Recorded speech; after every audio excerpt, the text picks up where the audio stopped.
Welcome to today's Triple Z. The Triple Z podcast is a daily program that you can use to help you fall asleep each night. Just turn down the volume, lay back, relax, and enjoy as you fall asleep. The Life and Achievements of Don Quixote de la Mancha is a Spanish epic novel by Miguel de Cervantes. Originally published in two parts, in 1605 and 1615, its full title is The Ingenious Gentleman Don Quixote of La Mancha.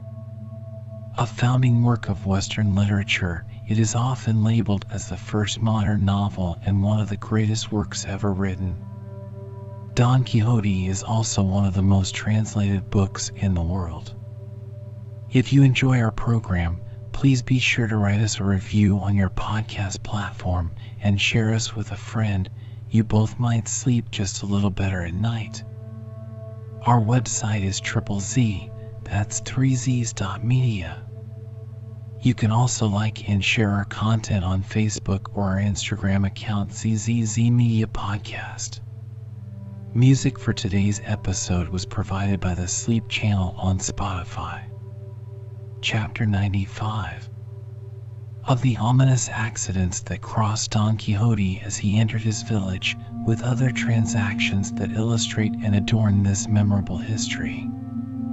When they were entering the village, Don Quixote observed two little boys contesting together in an adjoining field, and one said to the other, "Never fret thy gizzard about it, for thou shalt never see her whilst thou hast breath in thy body." Don Quixote, overhearing this, "Sancho," said he, "did you mind the boy's words? Thou shalt never see her while thou hast breath in thy body?"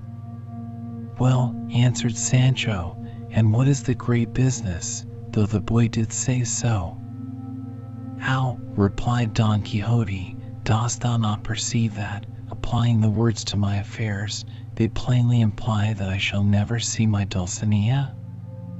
Sancho was about to answer again, but was hindered by a full cry of hounds and horsemen pursuing a hare, which was put so hard to her shifts that she came and squatted down for shelter just at Dapple's feet.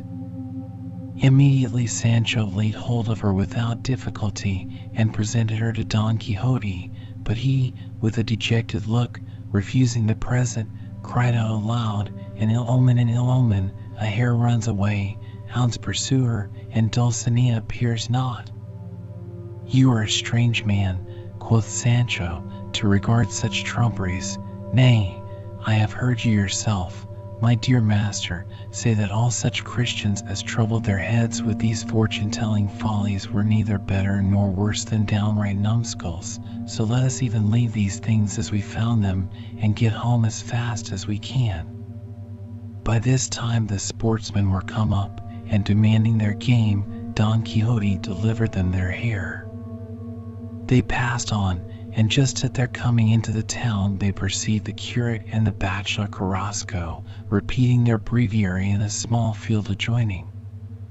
The curate and the bachelor, presently knowing their old friends, ran to meet them with open arms, and while Don Quixote alighted and returned their embraces, the boys, who are ever so quick-sighted that nothing can escape their eyes, presently spying the ass, came running and flocking about them. "Oh," cried they to one another, "look you here, boys, here is Gaffer Sancho Panza's ass as fine as a lady, and Don Quixote's beast leaner than ever."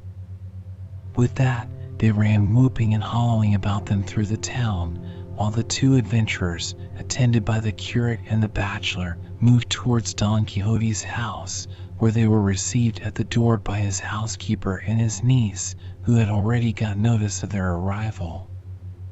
The news having also reached Teresa Panza, Sancho's wife, she came running half naked, with her hair about her ears, to see him, leading by the hand all the way her daughter Sanchica, who hardly wanted to be tugged along.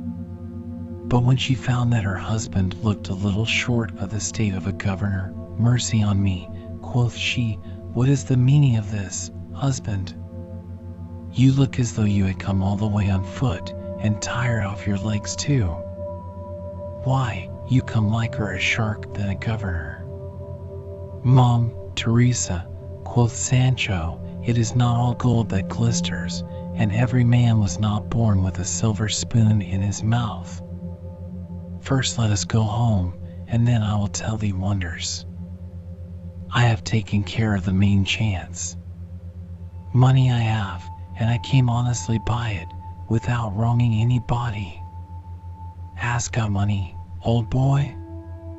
Nay, then, it is well enough, no matter which way, let it come by hook or by crook, it is but what your betters have done before you. At the same time Sanchica, hugging her father, asked him what he had brought her home, for she had gaped for him as the flowers do for the dew in May. Thus Sancho, leading Dapple by the halter on one side, his wife taking him by the arm on the other, away they went together to his cottage, leaving Don Quixote at his own house, under the care of his niece and housekeeper, with the curate and bachelor to keep him company. Don Quixote took the two last aside at once, and, without mincing the matter, gave them an account of his defeat, and the obligation he lay under of being confined to his village for a year, which, like a true knight-errant, he was resolved punctually to observe. He added that he intended to pass that interval of time in the innocent functions of a pastoral life, and therefore he would immediately commence shepherd, and entertain himself solitarily in fields and woods, and begged, if business of greater importance were not an obstruction, that they would both please to be his companions, assuring them he would furnish them with such a number of sheep as might entitle them to such a profession. He also told them that he had already in a manner fitted them for the undertaking, for he had provided them all with names the most pastoral in the world. They were struck with amazement at this new strain of folly, but considering it might be a means of keeping him at home, and hoping at the same time that, within the year, he might be cured of his knight-errantry, they came into his pastoral scheme, and, greatly applauding it, freely offered their company in the design. We shall live the most pleasant life imaginable, said Samson Carrasco, for, as everybody knows, I am a most celebrated poet, and I will write pastorals in abundance. Sometimes, too, I may raise my strain, as occasion offers, to divert us as we range the groves and plains. But one thing, gentlemen, we must not forget. It is absolutely necessary that each of us choose a name for the shepherdess he means to celebrate in his lays, nor must we forget the ceremony used by the shepherds, of writing, carving, notching, or engraving on every tree the names of such shepherdesses, though the bark be ever so hard. You are very much in the right, replied Don Quixote, though, for my part, I need not be at the trouble of devising a name for any imaginary shepherdess, being already captivated by the peerless Dulcinea del Toboso, the nymph of these streams, the ornament of these meads, the primrose of beauty, the cream of gentleness, and, in short, the proper subject of all the praises that hyperbolical eloquence can bestow. We grant all this, said the curate, but we, who cannot pretend to such perfections, must make it our business to find out some shepherdesses of a lower stamp, and be content. We shall find enough, I will warrant you, replied Carrasco, and though we meet with none, yet will we give those very names we find in books such as Phyllis, Amaryllis, Chloe, Diana, Florinda, Chloris, Galatea, and 1,000 more, which are to be disposed of publicly in the open market, and when we have purchased them, they are our own. Besides, if my shepherdess be called in, I will name her in my verses Enarda. If Frances, I will call her Francnia, and if Lucy be her name, then Lucinda shall be my shepherdess, and so forth. And if Sancho Panza will make one of our fraternity, he may celebrate his wife Teresa by the name of Teresania. Don Quixote could not forbear smiling at the turn given to that name. The curate again applauded his laudable resolution and repeated his offer of bearing him company all the time that his other employment would allow him, and then they took their leave, giving him all the good advice that they thought might conduce to his health and welfare. No sooner were the curate and the bachelor gone than the housekeeper and niece, who, according to custom, had been listening to all their discourse, came both upon Don Quixote. "Bless me, uncle," cried the niece, "what is here to do? What new maggot has got into your head? When we thought you were come to stay at home and live like a sober, honest gentleman in your own house, are you hankering after new inventions and running a wool gathering after sheep, forsooth? By my troth, sir, you are somewhat of the latest. The corn is too old to make oaten pipes of." "Ah, sir," quoth the housekeeper, "how will your worship be able to endure the summer's sun and the winter's frost in the open fields? And then the howlings of the wolves, heaven bless us! Pray, good sir, do not think of it. It is a business fit for nobody but those that are bred and born to it, and as strong as horses. Let the worst come to the worst. Better be a knight-errant still than a keeper of sheep. Be ruled by me, stay at home, look after your concerns, go often to confession, do good to the poor, and, if aught goes ill with you, let it lie at my door." "Good girls," said Don Quixote, "hold your prating. I know best what I have to do. Do not trouble your heads. Whether I be a knight-errant or an errant shepherd, you shall always find that I will provide for you." The niece and maid, who, without doubt, were good-natured creatures, made no answer, but brought him something to eat, and tended him with all imaginable care. Chapter 96. How Don Quixote fell sick, made his last will, and died. As all human things, especially the lives of men, are transitory, their very beginnings being but steps to their dissolution, so Don Quixote, who was no way exempted from the common fate, was snatched away by death when he least expected it. He was seized with a violent fever that confined him to his bed for 6 days, during all which time his good friends, the curate, bachelor, and barber, came often to see him, and his trusty squire Sancho Panza never stirred from his bedside. They conjectured that his sickness proceeded only from the regret of his defeat, and his being disappointed of Dulcinea's disenchantment, and accordingly they left nothing unassayed to divert him. The bachelor begged him to pluck up a good heart and rise, that they might begin their pastoral life, telling him that he had already written an eclogue to that purpose, not inferior to those of Sanazzaro, and that he had bought, with his own money, of a shepherd of Quintanar, 2 famous dogs to watch their flock, the one called Barcino, and the other Butron, but this had no effect on Don Quixote, for he still continued dejected. A physician was sent for, who, upon feeling his pulse, did not very well like it, and therefore desired him of all things to provide for his soul's health, for that of his body was in a dangerous condition. Don Quixote heard this with much more temper than those about him, for his niece, his housekeeper, and his squire fell weeping as bitterly as if he had been laid out already. The physician was of opinion that mere melancholy and vexation had brought him to his approaching end. Don Quixote desired them to leave him a little, because he found himself inclined to rest. They retired, and he had a hearty sleep of about 6 hours, which the maid and niece were afraid had been his last.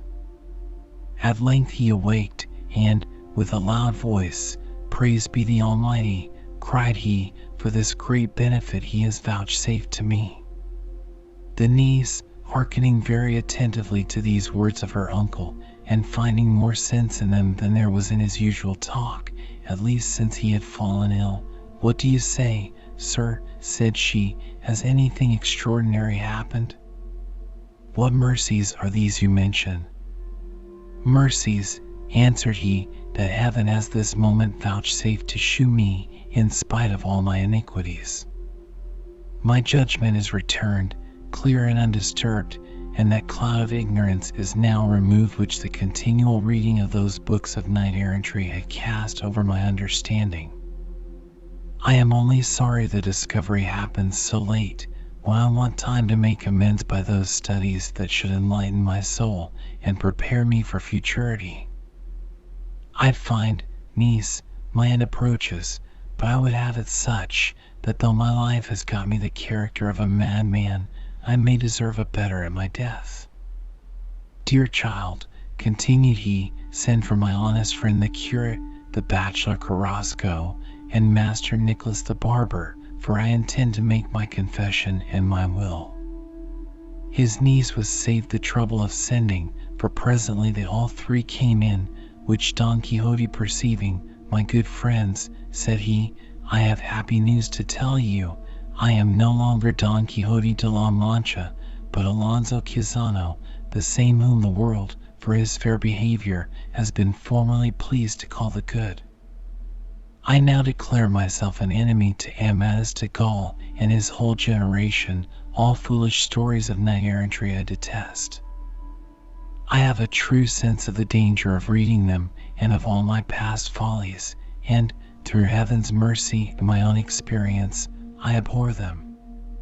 His three friends were not a little surprised to hear him talk at this rate, and concluded some new frenzy had possessed him. What now? Said Samson to him. What is all this to the purpose, Señor Don Quixote?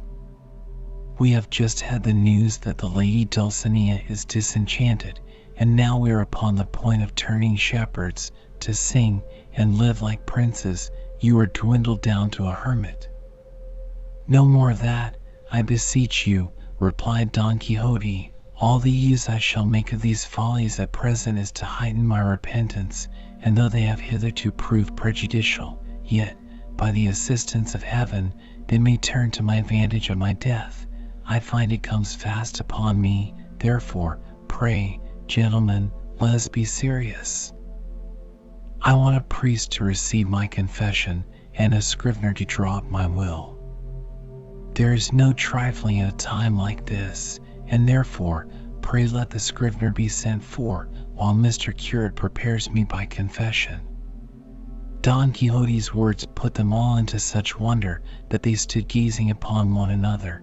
They thought they had reason to doubt of the return of his understanding, and yet they could not help believing him. They were also apprehensive he was near the point of death, considering the sudden recovery of his intellects, and he delivered himself after that with so much sense, discretion, and piety, and shewed himself so resigned to the will of heaven, that they made no scruple to believe him restored to his perfect judgment at last. The curate thereupon cleared the room of all the company but himself and Don Quixote, and then confessed him.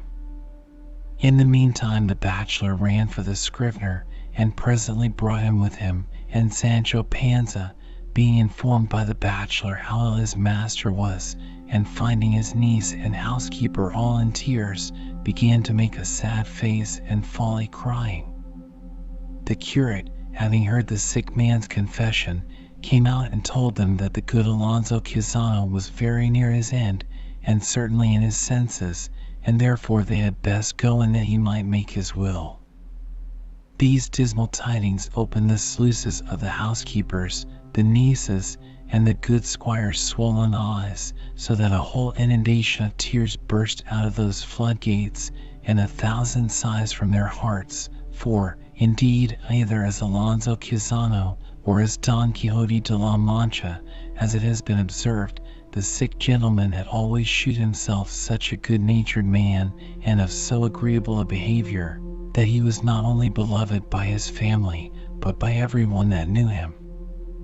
The scrivener, with the rest of the company, then went into the chamber, and the preamble and former part of the will being drawn, and the testator having recommended his soul to heaven and bequeathed his body to the earth, according to custom, he came to the legacies as follows.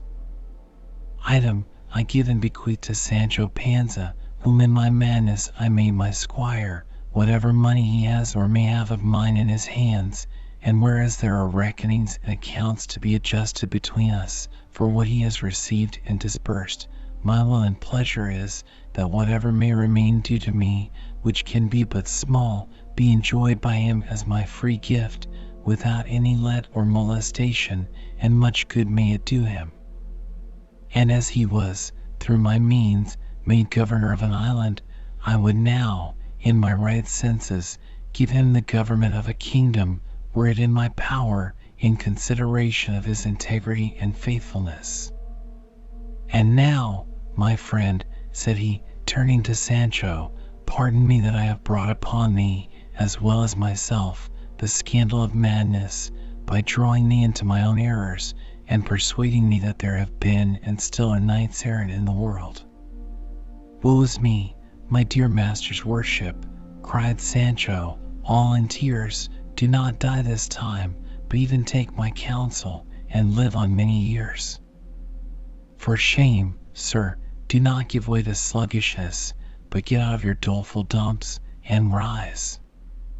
Is this a time to lie groaning abed, when we should be in the fields, in our shepherd's clothing, as we have resolved?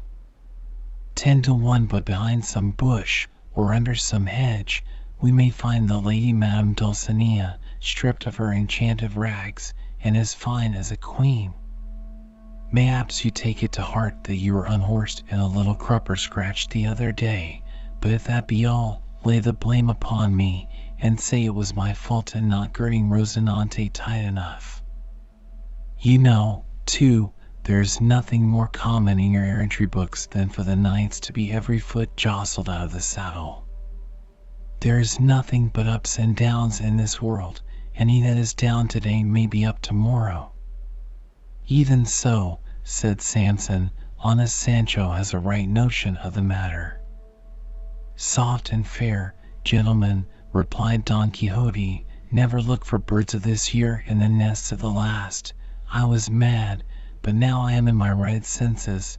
I was once Don Quixote de la Mancha, but I am now, as I said before, the plain Alonso Quixano, and I hope the sincerity of my words and my repentance may restore me to the same esteem you have had for me before. And so, Mr. Scrivener, pray go on. Item, I constitute and appoint Antonia Quixano, my niece here present, sole heiress of all my estate, real and personal, after all my just debts and legacies, bequeathed by these presents, shall have been paid, satisfied, and deducted out of the best of my goods and chattels, and the first of that kind to be discharged shall be the salary due to my housekeeper, together with 20 ducats over and above her wages, which said sum I leave and bequeath her to buy her mourning. Item, I appoint Mr. Curate and Mr. Samson Carrasco, the bachelor, here present, to be the executors of this my last will and testament. Item, it is my will that if my niece Antonia Quixano be inclinable to marry, it be with none but a person who, upon strict inquiry, shall be found never to have read a book of knight errantry in his life, and in case it appears that he has been conversant in such books, and that she persists in her resolution to marry him, she is then to forfeit all right and title to my bequest, which, in such a case, my executors are hereby empowered to dispose of to pious uses, as they shall think most proper. Having finished the will, he fell into a swooning fit. All the company were troubled and alarmed, and ran to his assistance. However, he came to himself at last, but relapsed into the like fits almost every hour for the space of 3 days that he lived after he had made his will. In short, Don Quixote's last day came after he had made those preparations for death which good Christians ought to do, and, by many fresh and weighty arguments, shoot his abhorrence of books of knight errantry. The scrivener, who was by, protested he had never read in any books of that kind of any knight errant who ever died in his bed so quietly and like a good Christian as Don Quixote did. When the curate perceived that he was dead, he desired the scrivener to give him a certificate how Alonso Quixote, commonly called the Good, and sometimes known by the name of Don Quixote de la Mancha, was departed out of this life into another, and died a natural death. This he desired, lest any other author but Cid Hamet Benengeli should take occasion to raise him from the dead, and presume to write endless histories of his pretended adventures. Thus died that ingenious gentleman, Don Quixote de la Mancha, whose native place Cid Hamet has not thought fit directly to mention, with design that all the towns and villages in La Mancha should contend for the honor of giving him birth, as the 7 cities of Greece did for Homer. We shall omit Sancho's lamentations, and those of the niece and the housekeeper, as also several epitaphs that were made for his tomb, and will only give you this, which the bachelor Carrasco caused to be put over it. The body of a knight lies here, so brave, that, to his latest breath, immortal glory was his care, and made him triumph over death. Nor has his death the world deceived less than his wondrous life surprised, for if he like a madman lived, at least he like a wise one died. London. Printed by Robson, Levy, and Franklin. Great New Street, Fetter Lane. Popular Works. Recently published by James Burns, 17, Portman Street, Portman Square. Select Library. Volumes published.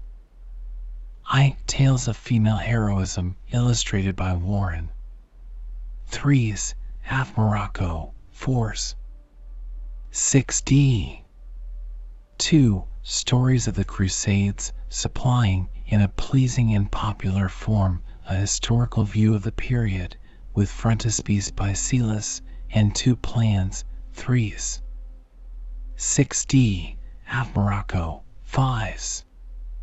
3. Don Quixote divested of cumbrous matter, and revised for general reading, with sketch of life and writings of Cervantes, illustrated by Warren.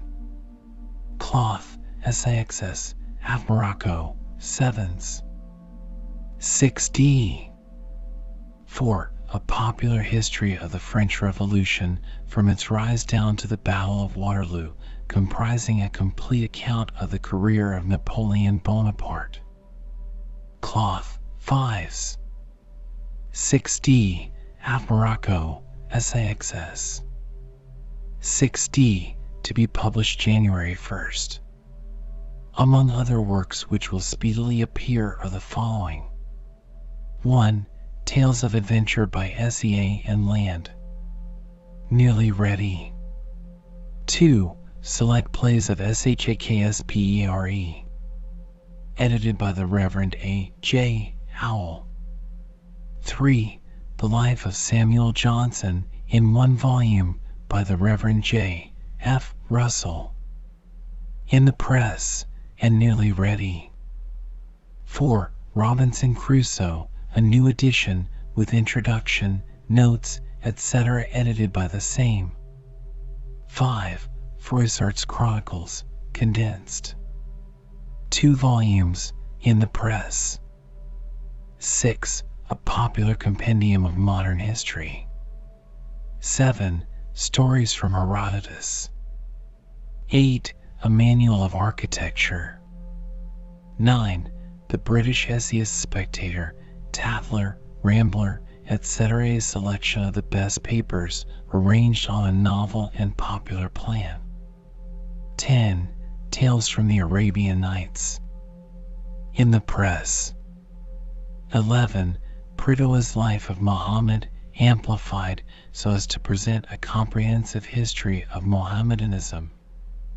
12. Strutt's Sports and Pastimes, condensed and illustrated with copious notes from Brand and other eminent antiquaries, etc., etc., etc. Under the title of Select Library, it is proposed to publish a series of works upon such a plan as may remove all difficulty on the part of parents and tutors as to what books of an instructive and entertaining character they may, without hesitation, place in the hands of those in whose moral as well as intellectual training they are most deeply interested. 1. It cannot be denied that much of the standard literature of England, though beautiful for the most part in style, elevated in sentiment, and generally moral in its tendency, is yet defaced, and rendered unfit for the promiscuous reading of youth by the not unfrequent occurrence of passages of an objectionable kind. Many of our most celebrated works have thus been hitherto withheld from our children, from an apprehension that the mental benefit to be derived from their perusal must be purchased at the costly sacrifice of a high tone of moral thought and feeling, which is but too likely to accrue from an unguarded use of them. All pertaining to intellect and its development is to be valued, but it is worth nothing compared with morals. One object, then, of the select library will be to send forth editions of some of our best writers thus corrected. And in all the cases which we contemplate, it is satisfactory to find that this can be done without at all injuring their real value. Indeed, a judicious revision will not seldom remedy that prolixity and occasional heaviness which the young so often complain of in our older writers. 2. Further, there are many works which, apart from their high price, it would be injudicious to place in the hands of the young on account of their great length. The junior student would be deterred from reading such books as Froissart's or Holinshed's Chronicles were he required to master the whole of them. Their extreme value, as the best sources whence our nation's history may be derived, is on this account lost to him. It is, therefore, most desirable that works of this character should be placed within his reach, judiciously and invitingly compressed, not, indeed, in such a way as to destroy the distinctive character of the work itself, but so as to present the whole substance of it, divested of those portions which are not an essential part of its entireness. This, also, our library proposes to do. 3. Original works on popular and useful subjects will from time to time be added. It will be seen from the above outline that the works, though primarily purposed for the young, will yet be suitable to a large number of older readers, especially in the middle and lower classes, and it is expected that they will be found useful for lending libraries, school libraries, prizes, etc., etc. The select library will appear at short intervals in volumes of a 12 size, bound in cloth, each of which will be purchasable by itself. The price will vary with the thickness of the volumes, but will be made as moderate as is consistent with proper editorial care, good typography, and a due proportion of embellishment. Burns' Illustrated Catalogue and Scrapbook of Engravings for 1847, a descriptive list of works in general literature suited for drawing-room books, presents, etc., accompanied with specimens of the engravings contained in each volume. The catalogue is printed in small 4/2 on fine hot-press paper and is itself an ornamental book. It contains 43 designs executed in the best style of wood engraving, which will be found suitable for scrapbooks, etc. N.B. The price, force, is deducted to purchasers to the amount of £2. Elegant gifts. FCP, 8VO, with numerous illustrations on wood by the best artists. The tales and romances of the Baron de la Montfort. N.B. These inimitable fictions may now be had in new and improved editions, chastely bound in half morocco, marbled edges, at little more than the price in cloth. 1. The Four Seasons, Undine, Sintram, etc., entirely retranslated, and with 30 wood engravings, H.F. Moore, 12s. 2. Romantic Fiction, half morocco, 8s. 3. Wild Love, ditto, 8s. 4. Theodulf, ditto, 8s. 5. Minstrel Love, ditto, 8s. 6. Magic Ring, ditto, SIXS. Or the 6 volumes, if taken together, 45s. Romantic Tales for Youth. Hoff's Popular Tales from the German. This volume contains 17 of the best tales of this clever and amusing writer than whom no author has been more popular in his own country. Price and Cloth Gilt, 4s. Morocco Elegant, 5s. 6D. Also, a companion to the above. Select popular tales from the celebrated collection of Museus. Cloth, 2s. 6D. Morocco Elegant, 4s. Gift books for young ladies. 1. Lays and Ballads from English and Scottish History. 2nd edition, improved, with notes and explanations. Cloth, 3s. 6D. Morocco Elegant, 5s. 2. The Virgin Martyr, by Massinger, illustrated by Pickersgill. Small 4-5s, half Morocco, SIXS. 3. Tales of Female Heroism, 19 tales, drawn from authentic sources. Cloth, 3s, half Morocco, 4s. 6D. 4. 5 tales of old time, containing the story of Genevieve, etc., with 6 pictures, SIXS.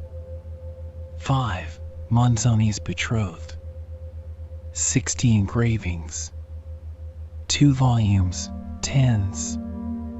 6D. 6. Marco Visconti, complete in 1 volume, 5s, more. SIXS, 6D. 7. Sacred Verses, by Reverend I. Williams, with 36 pictures, from Dürer Overbeck, etc., 12s. 8. Tales from the German of C. Pitchler. Cloth, 3s. 6D. Morocco, 5s. 9. German Ballads and Songs. Cloth, 3s. 6D. Morocco, 5s. 10. Praskaloupolov and Other Stories and Sketches, a varied and interesting volume. Cloth, 2s. 6D. Morocco, 4s. NB catalogs, containing a great variety of others, may be on application to the publisher. Presents for children. 1. Nursery Tales, containing 20 of the best old nursery favorites and illustrated with engravings. Half-bound Elegant Morocco, 12s. 2. Short Stories and Poems, a new nursery book or holiday book for young children, 40 engravings, 3s. 3. Nursery Rhymes and Jingles, 180 in number, with numerous engravings and ornaments round each page.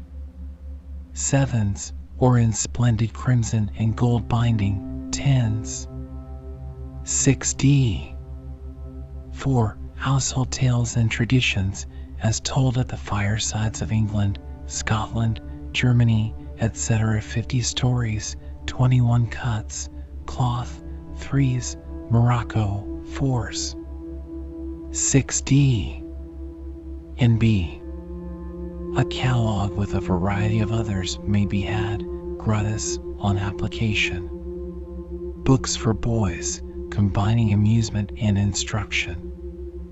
1. Choice Ballads and Metrical Tales, from Percy, Scott, Jameson, Ritson, etc., 18 engravings.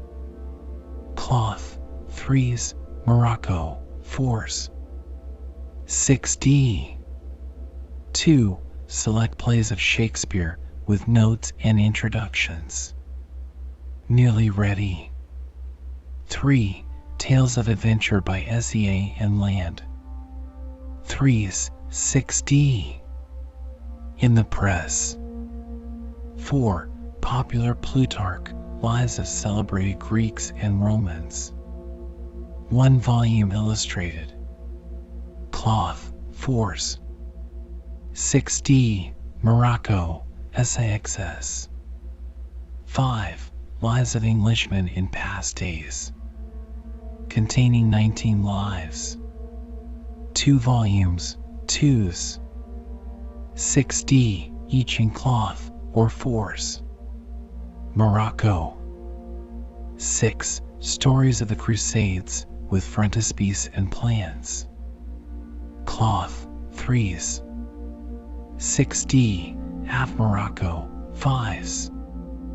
7. Hoff's Tales, The Caravan, The Sheik of Alexandria, The Cold Heart, etc., etc. 19 stories, illustrated by W. B. Scott. Cloth, 4s, Morocco, 5s. 6D. 8. Select Fables, Ancient and Modern. 230 in number, containing all the best specimens extant and carefully revised. Cloth, 2s. 6D, Morocco, 4s.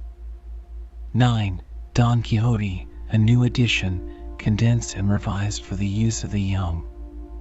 Cloth, SAXS, half Morocco, 7s.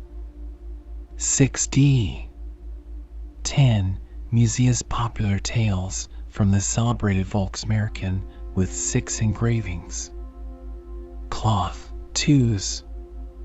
6D, Morocco, 4s. 11. Tales from TIECK. A selection of some of the most popular fictions of this great author with 6 engravings, 5s. 12. A Popular History of the French Revolution. 5s, cloth, half Morocco, SAXS. 6D. This volume contains a complete account of this eventful period, commencing with the first rise of the revolutionary movement and including the whole career of Napoleon down to the Battle of Waterloo, with engravings and plans. NB. A catalog containing a large variety of others may be had, gratis, on application. Lives of the Ancients. Plutarch's Lives, newly edited by the Reverend A. J. Howell, with engravings by Pickersgill. Cloth, 4s. 6D, Morocco Elegant, SAXS. This will be found a very suitable volume for the young. An extensive list of educational books, etc. Cheap library of recreation and instruction.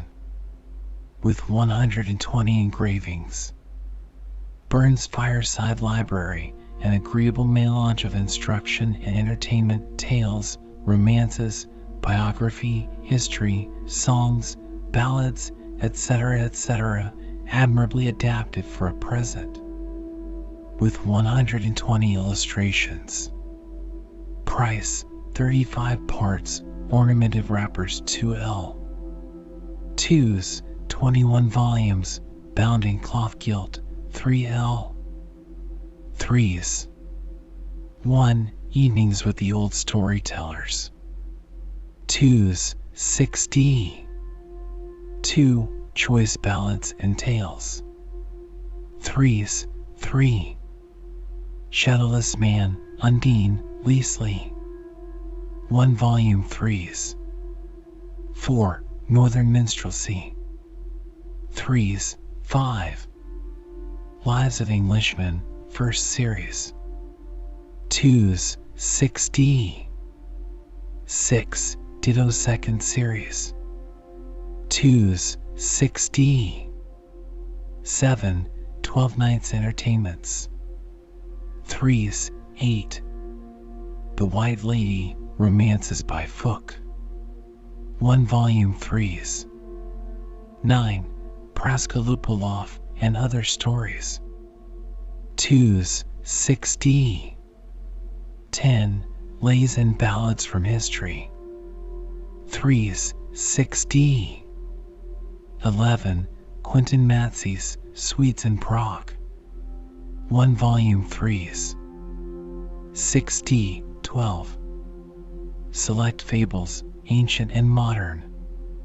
1 volume 2s. 6D 13. Household Tales and Traditions. 3s 14. Churches, Their Structure, etc. 2s. 6D 15. German Ballads and Songs.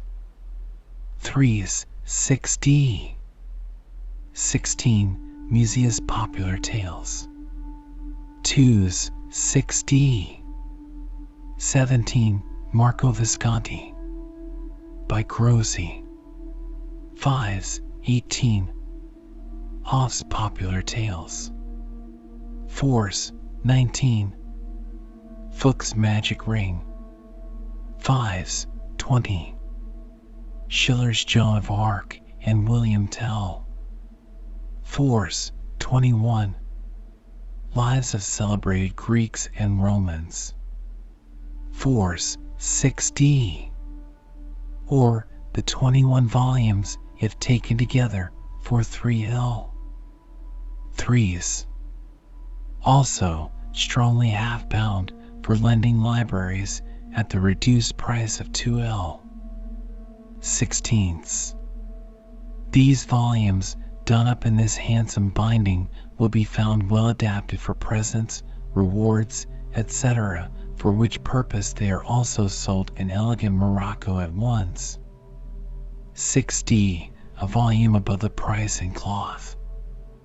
NB each part or volume may be had separately. Descriptive catalogs on application. Fuchs Seasons by de Elémont Fuchs. In separate volumes. 1. Spring Undine. An entirely new translation, which it is believed reflects the peculiar beauties of the original much more accurately than any previous version. Beautifully printed in FCAP 8VO, with 11 original designs by John Tenniel, June, price 5s. In elegant cloth, gilt tops. 2. Summer, The Two Captains, with 3 designs by Franklin, price 1s. 6D. 3. Autumn, A Slugga's Night, with 3 designs by Franklin, price 1s. 6D. 4. Winter, Syndrome. A new, more accurate translation, uniform with the above, and containing 10 designs by Henry C. Sealis, price 5s. NB new catalogs, show boards, and specimens may be had by the trade on application to the publisher. Magnificent drawing room table or gift book. Poems and Pictures, a collection of ballads, songs, and other poems. Illustrated by English artists, with an ornamental border around each page. The unexpectedly rapid sale of the first issue of this admired work has encouraged the publisher to prepare a second edition with such improvements as he trusts will entitle it to a place among the finest works of art ever produced in this or any other country. It is splendidly printed in square 8VO, on toned paper, prepared for the purpose. Price, in handsome cloth gilt, 2 guineas, or in morocco elegant, 2 guineas and a half. As the impression is limited, those who wish to procure copies for presents or other purposes should give their orders as early as possible. NB. A specimen of the letterpress and engravings, with a synopsis of the contents, sent by post on receipt of 4 postage stamps. End of the Project Gutenberg ebook of the History of Don Quixote de la Mancha by Miguel de Cervantes Saavedra. End of this Project Gutenberg ebook, The History of Don Quixote. This file should be named 359938.txt or 359938.zip. This and all associated files of various formats will be found in http://www.gutenberg.org/3/5/9/9/35993. Produced by Paul Dring, Delphine Letaw, and the online distributed proofreading team at http://www.pgdp.net. Updated editions will replace the previous one. The old editions will be renamed. Creating the works from public domain print editions means that no one owns a United States copyright in these works, so the Foundation and you can copy and distribute it in the United States without permission and without paying copyright royalties.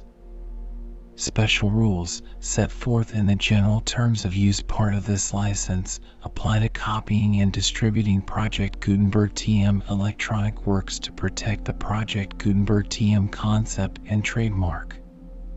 Project Gutenberg is a registered trademark and may not be used if you charge for the ebooks unless you receive specific permission.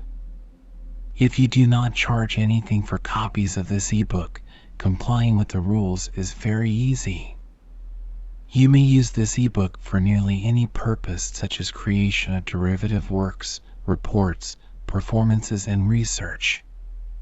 They may be modified and printed and given away. You may do practically anything with public domain ebooks. Redistribution is subject to the trademark license, especially commercial redistribution. Start full license. The full Project Gutenberg license. Please read this before you distribute or use this work.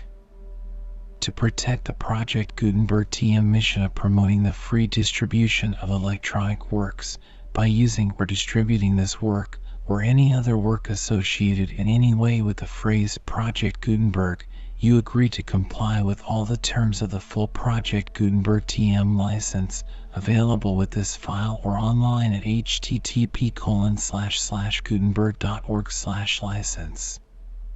Section 1. General Terms of Use and Redistributing Project Gutenberg TM Electronic Works. 1.a. By reading or using any part of this Project Gutenberg TM electronic work, you indicate that you have read, understand, agree to and accept all the terms of this license and intellectual property, trademark/copyright agreement. If you do not agree to abide by all the terms of this agreement, you must cease using and return or destroy all copies of Project Gutenberg TM electronic works in your possession. If you paid a fee for obtaining a copy of or access to a Project Gutenberg TM electronic work and you do not agree to be bound by the terms of this agreement, you may obtain a refund from the person or entity to whom you paid the fee as set forth in paragraph 1.e.8. 1.b. Project Gutenberg is a registered trademark. It may only be used on or associated in any way with an electronic work by people who agree to be bound by the terms of this agreement. There are a few things that you can do with most Project Gutenberg TM electronic works even without complying with the full terms of this agreement. See paragraph 1.c below.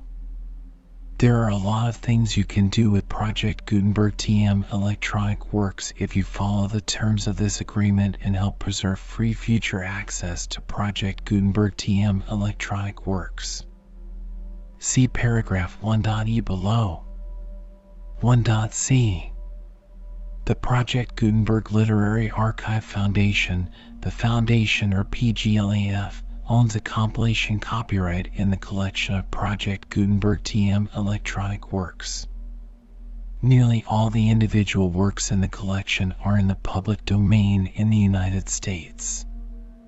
If an individual work is in the public domain in the United States and you are located in the United States, we do not claim a right to prevent you from copying, distributing, performing, displaying, or creating derivative works based on the work as long as all references to Project Gutenberg are removed. Of course, We hope that you will support the Project Gutenberg TM mission of promoting free access to electronic works by freely sharing Project Gutenberg TM works in compliance with the terms of this agreement for keeping the Project Gutenberg TM name associated with the work. You can easily comply with the terms of this agreement by keeping this work in the same format with its attached full Project Gutenberg TM license when you share it without charge with others. 1.d. The copyright laws of the place where you are located also govern what you can do with this work. Copyright laws in most countries are in a constant state of change. If you are outside the United States, check the laws of your country in addition to the terms of this agreement before downloading, copying, displaying, performing, distributing, or creating derivative works based on this work or any other Project Gutenberg TM work. The Foundation makes no representations concerning the copyright status of any work in any country outside the United States. 1.e. Unless you have removed all references to Project Gutenberg. 1.e.1. The following sentence, with active links to, or other immediate access to, the full Project Gutenberg TM license must appear prominently whenever any copy of a Project Gutenberg TM work, any work on which the phrase Project Gutenberg appears, or with which the phrase Project Gutenberg is associated, is accessed, displayed, performed, viewed, copied, or distributed. This ebook is for the use of anyone anywhere at no cost and with almost no restrictions whatsoever. You may copy it, give it away, or reuse it under the terms of the Project Gutenberg license included with this ebook or online at www.gutenberg.org. 1.e.2. If an individual Project Gutenberg TM electronic work is derived from the public domain, does not contain a notice indicating that it is posted with permission of the copyright holder, the work can be copied and distributed to anyone in the United States without paying any fees or charges. If you are redistributing or providing access to a work with the phrase Project Gutenberg associated with or appearing on the work, you must comply either with the requirements of paragraphs 1.e.1 through 1.e.7 or obtain permission for the use of the work and the Project Gutenberg TM trademark as set forth in paragraphs 1.e.8 or 1.e.9. 1.e.3. If an individual Project Gutenberg TM electronic work is posted with the permission of the copyright holder, your use and distribution must comply with both paragraphs 1.e.1 through 1.e.7 and any additional terms imposed by the copyright holder. Additional terms will be linked to the Project Gutenberg TM license for all works posted with the permission of the copyright holder found at the beginning of this work. 1.e.4. Do not unlink or detach or remove the full Project Gutenberg TM license terms from this work, or any files containing a part of this work or any other work associated with Project Gutenberg TM. 1.e.5. Do not copy, display, perform, distribute, or redistribute this electronic work or any part of this electronic work without prominently displaying the sentence set forth in paragraph 1.e.1 with active links or immediate access to the full terms of the Project Gutenberg TM license. 1.e.6. You may convert to and distribute this work in any binary, compressed, marked up, non-proprietary or proprietary form, including any word processing or hypertext form.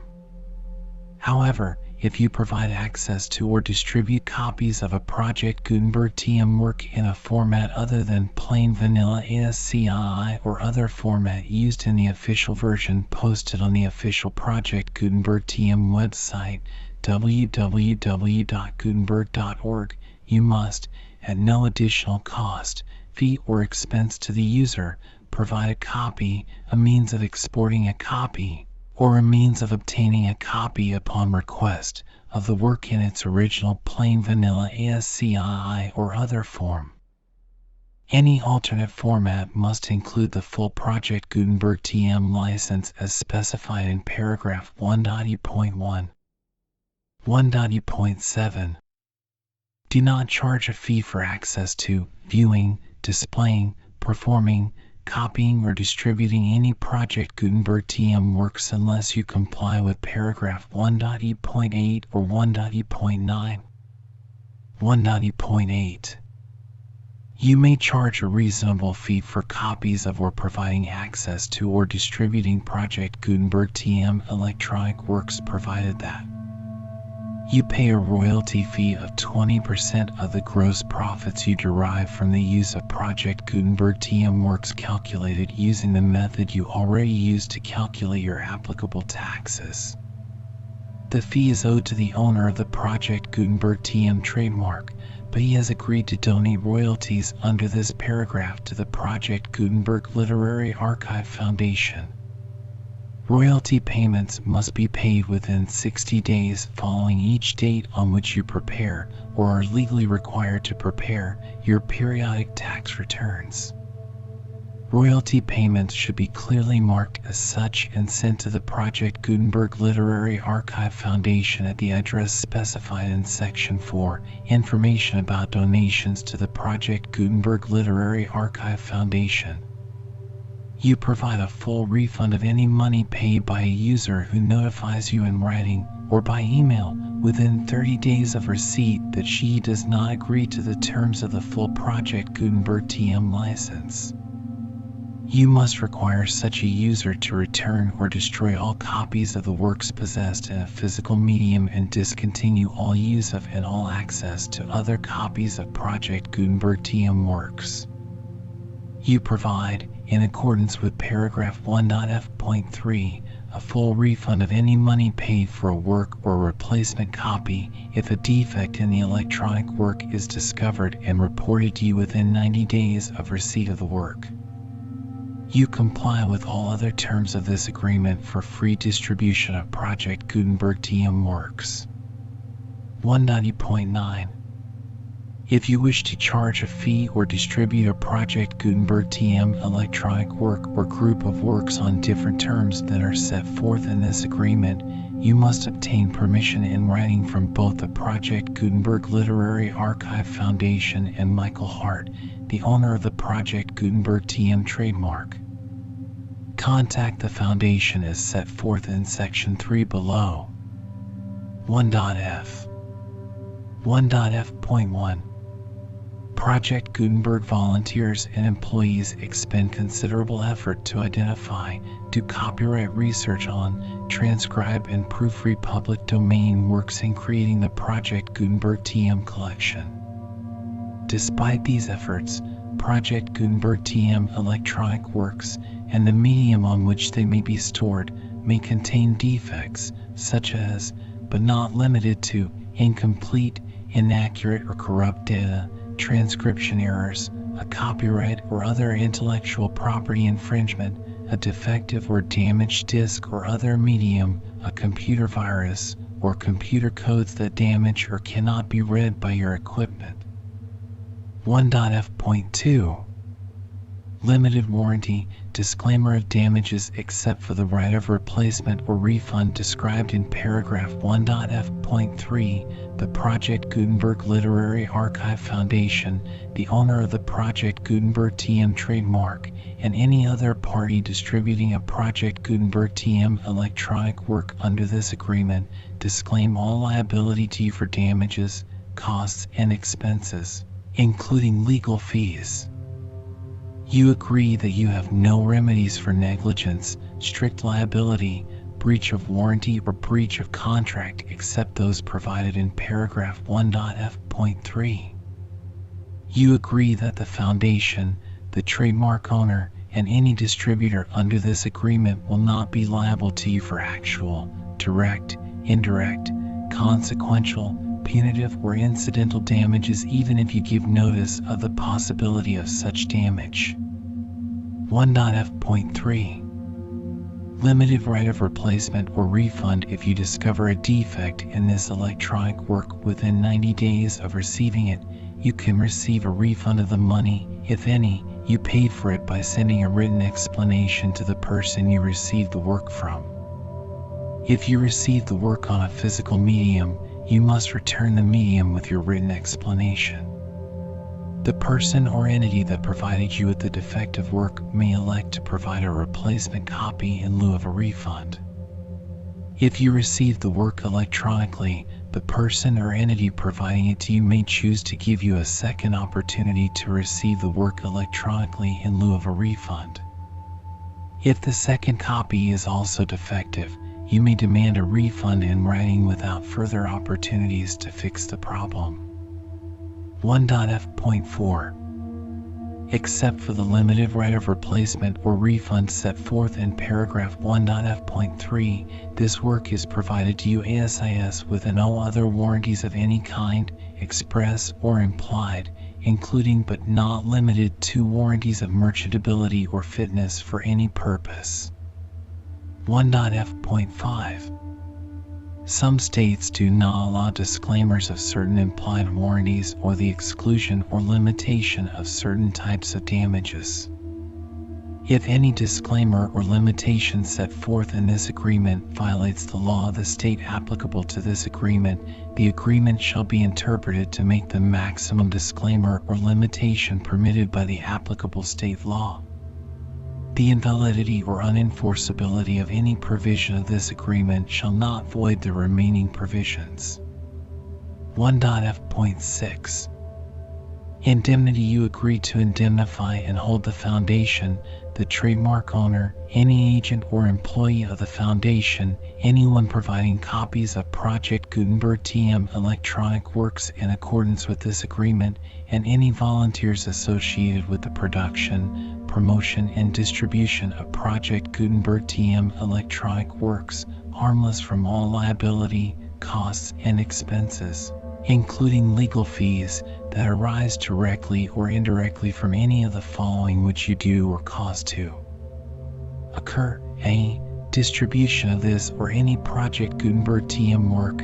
B. Alteration, modification, or additions or deletions to any Project Gutenberg TM work. And C. Any defect you cause. Section 2. Information about the mission of Project Gutenberg TM. Project Gutenberg TM is synonymous with the free distribution of electronic works in formats readable by the widest variety of computers, including obsolete, old, middle-aged, and new computers. It exists because of the efforts of hundreds of volunteers and donations from people in all walks of life. Volunteers and financial support to provide volunteers with the assistance they need are critical to reaching Project Gutenberg TM's goals and ensuring that the Project Gutenberg TM collection will remain freely available for generations to come. In 2001, the Project Gutenberg Literary Archive Foundation was created to provide a secure and permanent future for Project Gutenberg TM and future generations. To learn more about the Project Gutenberg Literary Archive Foundation and how your efforts and donations can help, see sections 3 and 4 in the Foundation webpage at http://www.pglaugh.org. Section 3. Information about the Project Gutenberg Literary Archive Foundation.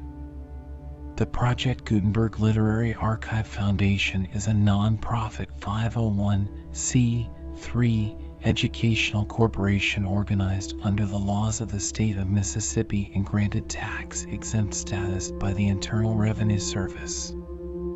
The Foundation's EIN or Federal Tax Identification Number is 646221541. Its 501c3 letter is posted at http://pglaugh.org/fundraising.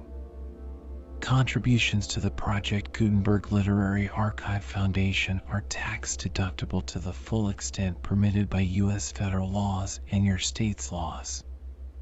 The Foundation's principal office is located at 4557 Mellon Drive, South Fairbanks, Alaska 99712, but its volunteers and employees are scattered throughout numerous locations. Its business office is located at 809 North 1500 West, Salt Lake City, Utah, 84116-801-596-1887. Email business@pglaugh.org. Email contact links and up-to-date contact information can be found at the Foundation's website and official page at http://pglaugh.org. For additional contact information, Dr. Gregory B. Newby, Chief Executive and Director Newby at pglaugh.org. Section 4. Information about donations to the Project Gutenberg Literary Archive Foundation.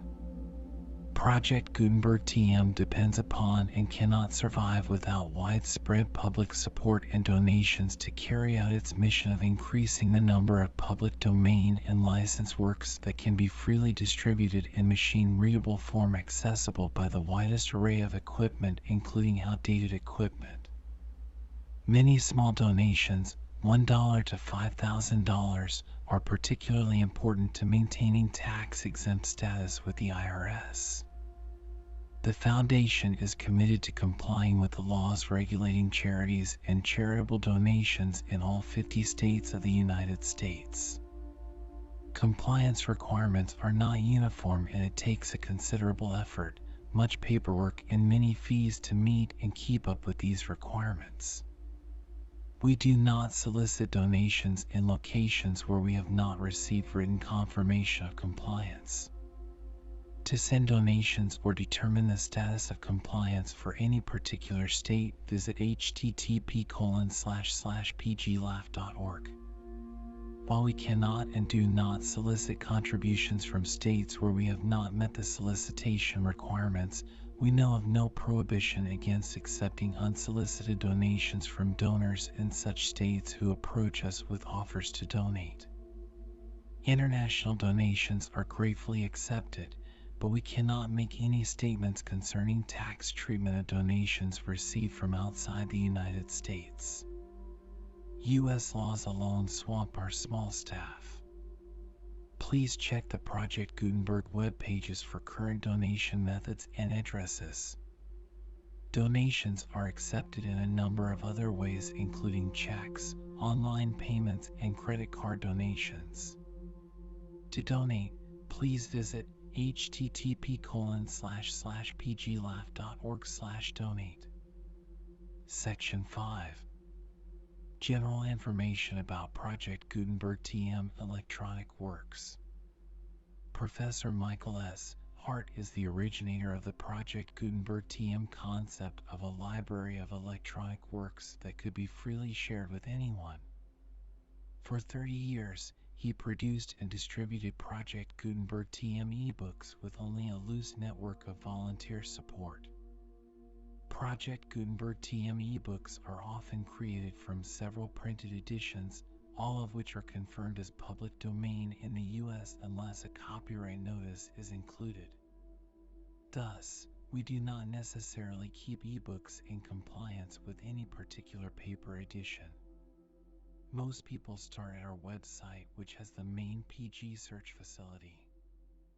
http://www.gutenberg.org. This website includes information about Project Gutenberg TM, including how to make donations to the Project Gutenberg Literary Archive Foundation, how to help produce our new ebooks, and how to subscribe to our email newsletter to hear about new ebooks.